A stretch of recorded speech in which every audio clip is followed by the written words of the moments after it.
Assalamualaikum warahmatullahi wabarakatuh. Selamat datang kawan-kawan semuanya di channel Riam Biru. Terima kasih banyak untuk kawan-kawan semua yang sudah berkenan hadir di channel ini. Kali ini ada satu cerita datang dari Mas Susilo di Boyolali. Mas Susilo menceritakan tentang satu pengalaman horor yang pernah dialaminya sekitar tahun 2011 lalu. Jadi di tahun itu Mas Susilo baru lulus STM dan memang nggak ada kegiatan gitu ya, mau kuliah males, plus ya biaya itu kan banyak, orang tuanya sepertinya nggak nanggung gitu ya. Ya sambil ya kepikirannya ya cuman satu kerja, dan Mas Susilo sudah berusaha untuk mencari pekerjaan. Nah, sambil nunggu waktu-waktu panggilan kerja tersebut, Mas Silo kan nggak ada kegiatan, ya cuman nganggur-nganggur doang. Akhirnya ada kakak pertamanya, itu namanya Mas Joko. Mas Joko sendiri itu udah bekerja, jadi Mas Silo itu dari keluarga pertukangan. Mas Joko nurun dari bapaknya Mas Silo, dan ya akhirnya Mas Joko itu menjadi seorang tukang bangunan. Nah, waktu itu Mas Joko kebetulan lagi ada tawaran untuk merenovasi sebuah rumah tua yang kondisinya memang udah seperti itu gitu ya, udah masih layak huni, cuman ada beberapa perbaikan di sana sini, terutama di bagian atap. Dari situ pun ya Mas Joko diambil, cuman kan ini nanti partnernya sama siapa ya? Ada si Arif, cuman Arif itu lagi meriang, masih sakit, sementara pekerjaan ini harus segera dikerjakan. Pusing, siapa ya? Ah, Silo aja deh, coba tak tawarin. Akhirnya ngomong sama si Mas Susilo, "Lo, kamu gak ada kegiatan kan?" "Gak ada, Mas." "Kamu mau kerja ndak? Kamu mau dapat duit ndak?" kata si Mas Joko. "Mau, Mas," katanya begitu. "Ya udah, ikut Mas." "Ngapain, Mas?" "Ya nukang lah," katanya begitu. Boleh Mas, boleh Mas." Kebetulan Mas Silo ya dari keluarga pertukangan udah familiar gitu ya dengan apa yang dikerjakan, dengan peralatan-peralatannya, meskipun belum boleh dibilang bisa, tapi setidaknya kan nanti bisa bantu-bantu Mas Joko. Hal itu pun udah disampaikan sama Mas Silo. "Mas, aku kan ndak bisa, Mas. Siapa yang nyuruh kamu suruh ngaduk, suruh ngelepak atau apa? Enggak, kamu nanti kan bantu-bantu Mas lah, Mas, di atas sampai Arif sembuh," katanya begitu. "Oh ya sudah, Mas, kalau kayak gitu. Yang penting aku itu ya jangan dikasih yang susah-susah, Mas." "Iya, tenang aja, kamu bantu-bantuin apa nanti di sana." "Iya ya, Mas." Singkat cerita, berangkatlah waktu itu Mas Silo sama si Mas Joko. Itu pekerjaan borongan ya, dan memang yang punya rumah itu maunya cepet-cepet, dan harganya pun kata Mas Joko harganya itu lumayan bagus. Ini ngobrol sama bapaknya kan, harganya itu lumayan bagus sih Pak, cuman ya maunya itu mau cepet dan bagus, jadi aku tembak aja harga segini, dan yang punya mau, katanya. "Oh ya wis lah, udah, untung rezeki kamu," kata bapak kan. Akhirnya dikerjakan. Nah, Mas Joko sendiri dalam mengerjakan itu memang ya namanya borongan gitu ya, maunya itu buru-buru, tapi maunya juga ya yang baik lah. Arif belum kunjung sembuh, hari pertama berangkat jam 8 itu udah di sana, udah mempersiapkan apapun itu yang diperlukan. Nah, hari pertama tersebut itu nurunin genteng, karena bagian atap pertama yang mau diberesin. Nanti kan jangan sampai atap terakhir nanti di bawah udah beres kotor lagi begitu. Jadi atap dulu diberesin, ini genteng itu diturun-turunin. Bareng si Mas Silo juga terbiasa lah naik-naik begitu, itu bukan hal yang berat buat Mas Silo. "Udah lo, nanti turun-turunin, kumpul-kumpulin di sini, nanti gampang lah nurun-nurunin ke bawahnya," gitu kan. Iya Mas." Digeser-geserlah genteng tersebut, dan Mas Silo karena nah ini yang sesuatu yang belum terbiasa buat Mas Silo itu apa? Berada di bawah terik gitu ya, terik banget. Ini dalam beberapa jam aja itu udah bikin Mas Silo pusing. Akhirnya ngomong, "Mas, aku nggak kuat Mas di atas begini Mas." "Oh ya udah, kalau kamu nggak kuat, kamu di bawah. Ini ya, sekalian gini aja, kamu di bawah nangkepin genteng," katanya begitu. "Oh ya sudah Mas, ya Mas." Akhirnya dicobalah sama si Mas Joko. Lemparin satu, ditangkap sama Mas Silo, dirapiin, ditambah lagi dua-dua, jadi berapa-berapa gitu. Intinya yang genteng yang udah di pinggir-pinggirin, di bagian bawah itu bisa turun dulu. Singkat cerita, hari itu sampai kurang lebih sekitar jam 4, ya belum banyak yang dikerjakan gitu ya. Mas Joko pun, lo ini masih jauh dari target lo. Iya sih Mas, cuman ya aku bingung, aku mau gimana Mas. Aku di atas itu pusing banget, panas banget katanya. Ya sudah, ndak apa-apa, ya lumayan lah sehari dapat segini. Atau gini aja kali ya lo lah, kita begadang aja gimana lo? Begadang gimana Mas? Kita lanjutin sampai jam 9 malam, kata si Mas Jokonya. Ndak apa-apa Mas. Ya ndak apa-apa, kata si Mas Joko, udah kita lanjutin aja deh. Gimana? Ya wis Mas, aku sih ndak apa-apa, yang penting makan dulu lah, kata si Mas Silo. Ya sudah. Akhirnya dari jam 4 itu mereka pulang dulu sebentar. Mereka pulang, ngomong sama orang tuanya juga. Iya Pak, ini soalnya dapatnya segini, mau tak lanjut sama Silo sampai jam 9. Ada lampu listrik juga masih nyala kok, kata si ini. Ya wis lah, terserah kamu, kata si bapak. Dan malam itu dilanjut sama Mas Joko. Sebenarnya Mas Silo sendiri antara seneng dan gak seneng. Senengnya itu apa? Ya karena dapat uang lemburan, itu yang pertama. Yang kedua, gak senengnya karena ini malam-malam. Memang sih rumah tersebut lumayan cukup berjarak dengan tetangga ya. Jadi tetangganya itu jauh-jauh, namanya juga masih di kampung. Udah Mas Joko sendiri tuh nggak pernah mikirin yang gimana-gimana. Mas Silo juga sama. Malam itu berangkat, selepas maghrib itu dilanjut lagi. Sekitar jam 6:30 udah mulai naik ke atas. Nah, naik ke atas, si Mas Joko itu mulai menggeser, mulai nurun-nurunin itu tadi. Mas Silo pun juga ngebantuin. Cuman Mas Silo di sisi depan, si Mas Joko di sisi belakang. Nah, tibalah di atas gitu ya, di atas area kamar. Waktu itu udah ngasih instruksi si Mas Silo, lo kamu di bawah lo nangkep-nangkepin genteng, soalnya ini udah lumayan cukup banyak. Iya Mas, iya Mas. Si Mas Silo pun pergi ke area belakang rumah. Di situ ya gelap. Serem, iya serem, tapi ada Mas Joko di atas, dia bisa ngelihat aku, ya aku nggak terlalu serem juga, kata si Mas Silo. Nunggu di sana, Mas Joko pun ngelemparin itu genteng gitu ya. Baru beberapa lemparan, Mas Joko itu diem aja di sana. Ini kayak orang ngelamun ngelihat ke arah bawah, dipanggil-panggil sama Mas Silo. Awalnya didiemin dulu, barangkali dia tuh lagi gatel atau mungkin lagi nyiapin gentengnya atau gimana. Cuman ini kok terlalu lama, kata si Mas Silo. Mas, akhirnya dipanggil karena sama Silo. Mas, gentengnya Mas, kok diem aja di atas itu. Si Mas Joko masih diem aja di situ, bahkan apa? Sempat begini tangannya gitu ya ke Mas Silo, sempat begini, diem, ya, intinya diem. Mas Silo pun akhirnya diem nungguin di situ. Ini orang lagi ngapain sih? Lampu di bawah itu nyala ya, jadi mukanya Mas Joko itu juga kesorot, dan dari situ tahu kelihatan Mas Joko kayak lagi fokus ngelihat ke arah bawah sana. Mas, ada apaan sih Mas? Gitu. Lagi-lagi Mas Joko cuma ngangkat tangan nyuruh diem. Akhirnya Mas Silo pun duduk di sana. Ada mungkin sekitar 10 menit si Mas Joko di atas cuman diem doang. Akhirnya disusul sama Mas Silo, tek naik tangga ke atas. Mas, kenapa sih Mas? Disuruh, maksudnya tenang, jangan berisik, tenang, jangan berisik. Mas Silo pun mendekat ke situ. Nah, genteng yang dibongkar tersebut itu tepat berada di atas sebuah kamar tidur. Di sana, Mas Silo itu melihat di dalam kamar tersebut kan belum kebongkar penuh ya. Cuman dari sudut begitu bisa kelihatan karena nggak ada langit-langitnya di rumah itu. Ada seorang perempuan, dia itu pakai kebaya putih, rambutnya itu rapi, disanggul, lagi duduk di sana. Dan perempuan itu kelihatan dari cermin, itu cantik banget. Si Mas Joko, Mas itu siapa Mas? Nggak tahu, makanya Mas bingung. Bukannya rumah ini kosong, nggak ada yang nempatin, kok ada orang di sana gitu kan. Ngobrol-ngobrol mereka bisik-bisik, terus gimana ini Mas? Ya kalau ada orangnya, ya nggak usah diiniin dulu lah, nggak enak, kata si Mas Joko. Di situ Mas Silo sebenarnya, namanya juga ya anak laki-laki, udah puber juga waktu itu, berharap lebih gitu ya.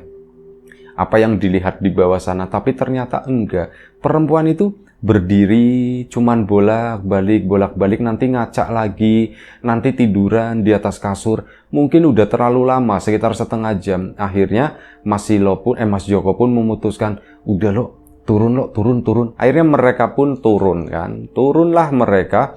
Mas itu siapa ya Mas ya? Aku juga ndak tahu, makanya ini aku bingung. Ini ndak enak, mana pintu depan dibuka lagi begitu, kalau ada orangnya gimana ya? Ya udah Mas, mending ditutup-tutupin aja. Terus kita udahan Mas. Nah waktu itu baru sekitar jam 8 malam. Targetnya itu sampai jam 9 gitu ya. Ini baru jam 8 malam. Si Mas Silo bilang begitu. Udah Mas, kalau memang ini udah yuk, udahan aja, udahan. Ya sudah, kata si Mas Joko. Akhirnya mereka pun ngeberesin tangganya. Itu yang di atas-atas belum selesai, biarin aja lah. Pintu belakang, mereka masuk dari pintu belakang, ditutup, grek. Merasa nggak enak ada orang gitu kan. Dan akhirnya apa? Si Mas Joko pun ke depan sana, ke ruang tengah menuju akses ke kamar tersebut. Kamar itu terbuka dan ya akhirnya Mas Joko ke sana. Mas ngapain Mas? Enggak Mas, penasaran aja, ini pintunya kebuka dan mau minta maaf lah, kata si Mas Jokonya. Nggak enak soalnya. Mbak, permisi mbak, dipanggil sama Mas Joko. Mas Silo tetap nunggu di sana, berharap ada sautan dari dalam gitu. Nggak ada sautan apapun. Akhirnya Mas Joko pun ke situ, masuk mendekat lagi ke arah kamar Mbak, diketok-ketok, tek. Mbak, permisi. Padahal pintunya itu kebuka. Pintu kupu tarung begini, satu itu kebuka, yang satu ketutup. Mas Joko belum berani ngelongok ke dalam begini kan, takutnya ndak sopan. Ini diketok dulu, Mbak, permisi Mbak, nun sewu. Nggak ada jawaban. Nah disitulah akhirnya Mas Joko pun memberanikan diri untuk ngelongok ke dalam sana. Di dalam kamar nggak ada siapa-siapa dan kondisi kamarnya itu beda dengan apa yang dilihat Mas Joko saat di atas. Kalau di atas, furniturnya itu boleh dibilang lumayan bersih gitu ya. Kayak kamar yang ditempatin. Bersih, semuanya tertata rapi, ada kasurnya, tempat perempuan tadi tidur di sana. Tapi begitu dilongok begini di kamar, itu nggak ada kasur. Ya, tempat bercerminnya itu juga udah usang, kacanya itu udah kaca cermin yang udah jamuran semacam itu. Kok kayak gini? Lo, sini. Ya Mas, kenapa Mas? Tuh lihat tuh lo. Kenapa Mas? Masih lo belum ngeh gitu ya? Tadi kan ada kasur ya lo waktu di atas. Iya Mas, ada kasur Mas. Itu kasurnya kemana ya? Iya ya Mas, aku ndak ada. Sama kacanya tuh. Kan di atas itu kacanya bening banget kelihatan. Iya ya Mas ya. Itu lihat tuh, kacanya udah jamuran. Waduh Mas, jangan-jangan bukan orang kali Mas. Ya udah ya pulang, kata si Mas Jokonya. Akhirnya Mas Joko pun buru-buru sama Mas Silo. Mas Silo pun mendadak langsung merinding gitu ya. Ih, kok rasanya begini gitu ya. Jadi serem. Ini udah melompong kan sebagian. Mereka pun keluar lewat pintu depan, dikunci, jegrek, lampu dimatiin lagi. Langsung dari meterannya, cetrek, dah gelap semuanya. Mas Joko pun pulang sama Mas Silo. Lewat depan halaman ke sana, begitu belok kiri, jalan mau menuju ke rumahnya, Mas Silo itu ngelongok. Mas Silo itu ngelihat perempuan tadi lagi duduk. Di depan itu ada kursi yang bagian buat duduknya itu pakai rotan yang dianyam gitu ya, diseset begini tipis-tipis terus dianyam. Nah itu ada seorang perempuan, itu kursi klasik ya, seorang perempuan duduk di situ dan perempuan itu adalah perempuan yang sama seperti yang dilihat oleh Mas Silo dari atas. Di situ pun udahlah, aku nggak mau ngomongin itu ke Mas Joko. Pulanglah mereka dan saat sampai di rumah, kata si bapak, loh katanya sampai jam 9, ini baru setengah 9 kau udah pulang. Pak, aneh Pak, kata si Mas Joko. Aneh kenapa? Itu rumah kan gak ada orangnya ya Pak, gak ada yang nungguin Pak. Anehnya kok tadi ya lo ya, aku lagi di atas lagi lanjutin nurunin genteng, kok di kamar ada orang Pak, ada perempuan Pak katanya. Wah kamu udah sopan, kata si bapak. Kalau perempuan kayak gitu ya jangan naik ke atas lah. Itu dia Pak, aku pun ya nggak ngapa-ngapain, nggak tak lanjutin, tak sawang aja begitu. Ayu Pak katanya, cantik kata si itu ya. Iya Pak, memang cantik, kata Mas Silo juga begitu. Kamu juga lihat loh. Iya, aku lihat Mas Joko itu dari tadi diem aja di atas. Akhirnya tak susulin ke situ. Oh ternyata memang benar ada perempuan. Terus kita turun. Begitu turun, masuk ke sana mau tak cek, mau permisi ya sekaligus mohon maaf gitu ya. Ternyata nggak ada apa-apa Pak di kamar Pak. Dan kamarnya tuh kondisinya tuh beda. Kacanya udah jamuran, kasurnya pun nggak ada, cuman ada ranjangnya doang. Terus udah Pak nggak tahu gitu. Kata si bapaknya, ya wis lah, lain kali besok-besok nggak usah kerja malam, katanya begitu. Oh iya ya Pak ya. Itu emang apa ya Pak? Itu setan penunggu rumah itu ya Pak? Bisa jadi, kata si bapaknya. Nah di situ Mas Silo nggak kuat, akhirnya ngomong, Mas, tahu nggak Mas? Waktu kita pulang, kita keluar dari rumah tersebut, itu kita udah jalan nih. Aku ngeliat Mas, perempuan yang ada di kamar itu duduk di depan, kata si Mas Silo. Kok kamu udah bilang lo? Ya aku lah sudah jalan lah gitu lah, nanti aja lah ngomongnya sama Mas Joko. Nah sudah akhirnya malam itu pun tidurlah. Mas Silo sendiri masih kepikiran dan badan itu lumayan cukup capek ya.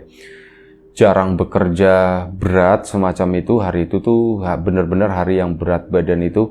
Capek banget dan Mas Silo pun tidur pules banget. Keesokan paginya bangun seger.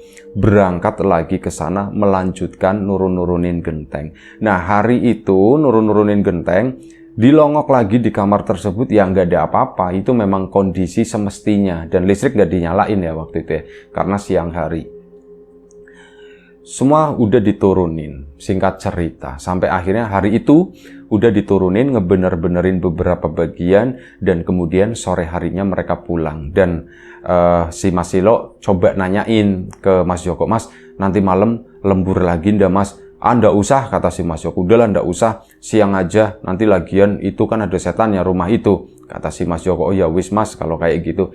Akhirnya pulanglah mereka seperti biasa. Mas Silo juga ya capek, cuman nggak terlalu capek. Tapi memang jarem-jarem gitu ya. Pegel-pegel itu udah kerasa.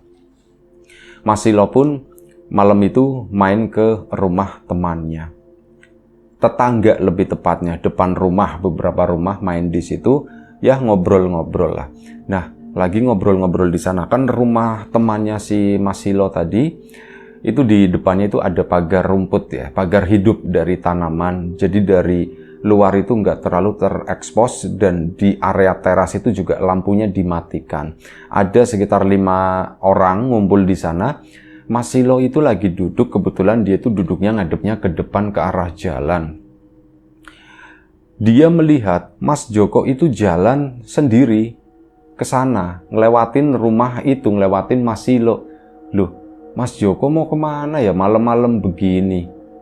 Udahlah mungkin dia mau ke tempat temannya kali ya. Mas Silo pun gak kepikiran apapun.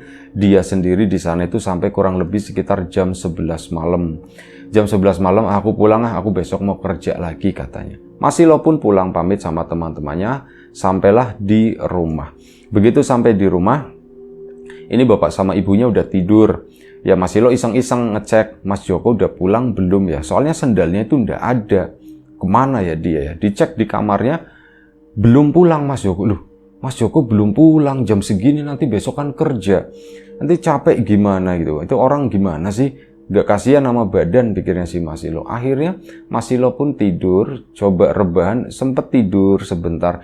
Jam 2:30 pagi, kebelet pipis, dia pun ke belakang sana. Saat ke belakang ngecek lagi Mas Joko udah pulang atau belum. Soalnya dicek di depan sana, deretan sendal. Kok sendalnya Mas Joko belum ada. Akhirnya dicek lagi ke kamar kan.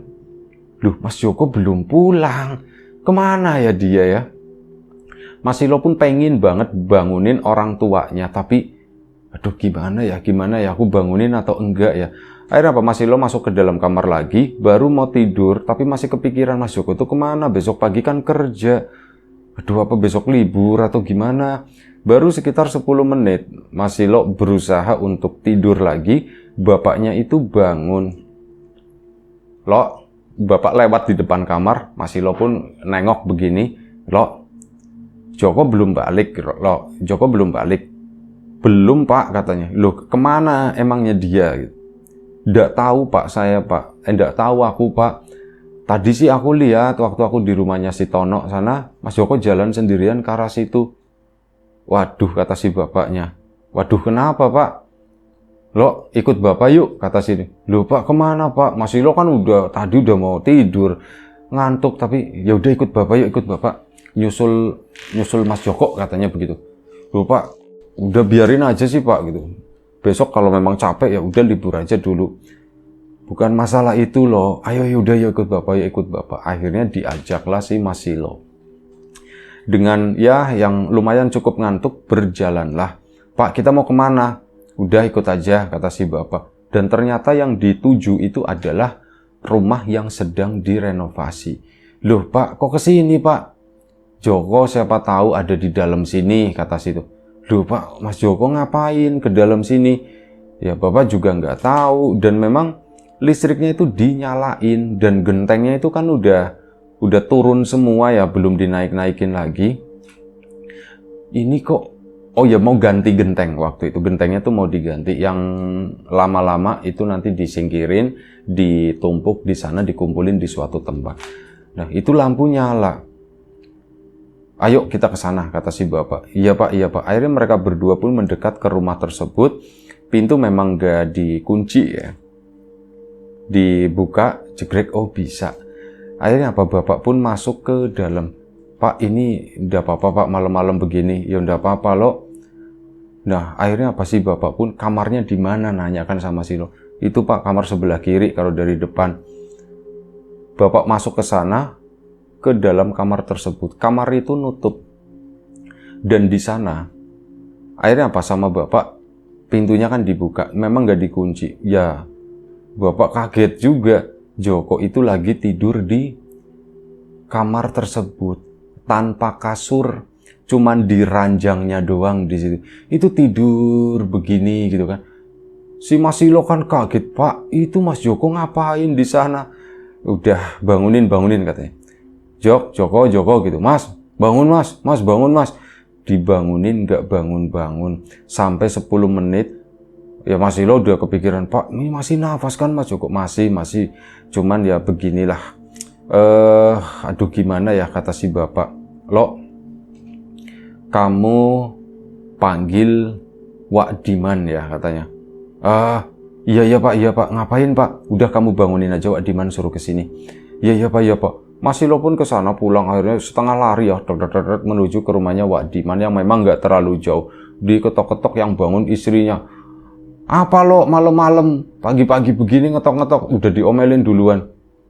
Wak, mau ini ada perlu sama Wak Diman. Oh perlu apa? Pagi-pagi begini. Yus pokoknya tolong katanya begitu. Kamu itu akhirnya apa? Wak Diman pun dibangunin. Iya, lo kenapa lo? Wak, dipanggil sama bapak. Loh, ada perlu apa? Kata si itu kan. Ada perlu apa? Mas Joko tertidur katanya. Mas Joko tidur. Loh, maksudnya tidur gimana? Tidur di sana Wak, di rumah itu yang lagi direnovasi, dan dibangunin gak bangun-bangun. Oh begitu. Ya wis, tunggu sebentar ya lo ya. Si Wak Diman pun terlibat ada adu mulut. Sudah ndak apa-apa, orang dia minta tolong katanya. Malam-malam begini, ribut sendiri di situ. Sampai akhirnya Wak Diman pun keluar jalan sama si Mas Silo menuju ke rumah tersebut. Sampailah di sana, masuk ke dalam. Si Wak Diman sendiri nggak langsung masuk. Begitu masuk, berdiri dulu di halaman rumah, di sana berhenti. Terus apa? Saat di teras di depan pintu utama itu pun berhenti. Terus masuk ke dalam, mau masuk ke rumah tengah, ke ruang tengah, itu pun berhenti lagi. Setelah itu ditunjukin di sana. Si Wak Diman pun mendekat ke sana pelan, ngeliatin kan gitu kan, ngeliat, nyapa bapaknya si Mas Silo tadi. Wah man, ini man, si Joko man, tolongin man, katanya. Waduh gitu kan, kenapa ini ceritanya kok bisa begini? Ya, ndak tahu ceritanya, kata si itu kan. Mas Silo yang cerita, tapi secara singkat, begini. Ya wis, mending jangan di sini, dibawa pulang ke rumah aja. Soalnya biasanya nanti pulangnya itu ke rumah, katanya begitu. Waduh, berarti gimana ini ya? Panggil tukang becak. Panggil tukang becak. Akhirnya dicarilah tukang becak malam itu, tetangganya itu ada. Diketok. adalah beca itu datang ke situ. Nah, datang ke situ diangkut pakai beca. Mas Silo sama Wak Diman itu jalan. Ini bapak megangin si Mas Joko gitu yang lagi tidur pules begini. Sampailah di rumah. Saat di rumah itu dimulai dikerjakan oleh Wak Diman. Macem-macem minta Mas Silo yang capek yang jelas. Minta dipotongin daun pisang. Pelepah pisang gitu ya. Minta dipotongin. Terus ada minta apa ya, salam atau apa, semuanya yang ada di dapur-dapur di situ, termasuk garam krosok dan sebagainya. Ini banyak dikumpulin gitu ya dalam gelas-gelas karena nggak ada tatakan piring kecil atau apa, pakainya tuh gelas dikumpul-kumpulin termasuk daun pisang tersebut. Si Mas Joko ditutup pakai daun pisang. Itu kayak Mas Silo kayak korban kecelakaan, pikirnya tuh seperti itu. Ditutup rapet dari atas sampai bawah. Ini ditaruh di ruang tamu ya di situ ya. Digeser di ruang tamu, di ruang tengah beberapa perabot digeserin, terus dilakukan ritual tersebut. Ini banyak ininya sesajen-sesajennya lah yang dipakai si Wak Diman. Sampai akhirnya dikerjakan. Wak Diman itu ngomong, "Joko pulang. Itu tuh bukan bangsa kamu, sekarang kamu pulang. Sini, ikutin suaranya Wak. Ini Wak Diman," katanya. Wak Diman lagi sama bapakmu, lagi sama Susilo juga di sini. Kamu ikutin ya suara Wak ya. Ini di sini kok, di sini kok, di sini kok. Sambil merem si Wak Diman, "Joko, di sini kok, suaranya di sini. Ini Wak bisa ngelihat kamu." Ngomongnya begitu. "Wak bisa ngelihat kamu, sini loh, sini loh. Itu bukan orang, itu bukan orang. Kamu jangan deket-deket sama itu. Bahaya, ndak baik." Ya banyak dikasih omongan. Sampai akhirnya apa? Wak Diman itu diem aja. Begitu diem, si Wak Diman itu ngomong tapi kondisinya tuh masih merem. "Lo, itu pintu depan dibuka, lo, pintu depan." "Iya Wak." Mas Susilo pun langsung bangun, pintu depan dibuka. Saat pintu depan dibuka, ndak tahu Mas Silo itu samar-samar kayak melihat Mas Joko itu masuk. Tapi cuman kayak ndak tahu, kayak sekelebat seret gitu doang ya. Kok aku kayak ngelihat Mas Joko seolah-olah gitu. Dan gak lama setelah itu Mas Joko pun akhirnya bangun. "Loh, Wak Diman," katakan. Bapaknya Mas Silo pun akhirnya langsung ke situ, udah bangun. "Gimana ceritanya? Kamu kok bisa seperti itu?" Ditanya-tanya kan setelah tenang tentunya, dan ini udah menjelang subuh. Kata Mas Joko, "Ndak tahu Wak. Aku itu ngedenger suara. Joko, Mas Joko kesini mas. Aku lagi tidur. Lagi mau tidur lah. Itu aku mendengar suara. Duh, ini suaranya siapa?" Dan yang muncul di bayanganku itu adalah perempuan yang ada di rumah itu. Akhirnya aku datang ke sana, Wak. Tak temuin ke situ. Dia itu memang cantik banget. Terus ya dia ngajakin ngobrol. Aku disuruh masuk ke kamar dan sebagainya. Terus, "Kamu ngapain?" "Aku nggak ngapa-ngapain, Wak. Cuman ngobrol-ngobrol doang." Ternyata apa, Wak? Di balik kamar itu ada pintu, Wak. Nah, keluar dari pintu itu udah bukan kebun yang di belakang, tapi nggak tahu tempat yang, tempatnya pokoknya bagus, Wak, kata si Mas Joko. Diceritakan semuanya. Nah, aku jalan-jalan sama dia itu di tempat tersebut. Ya, pas itu suaranya sampean kedengeran. Ini suara siapa ya? Manggil-manggil gitu. Ternyata, oh, Wak Diman.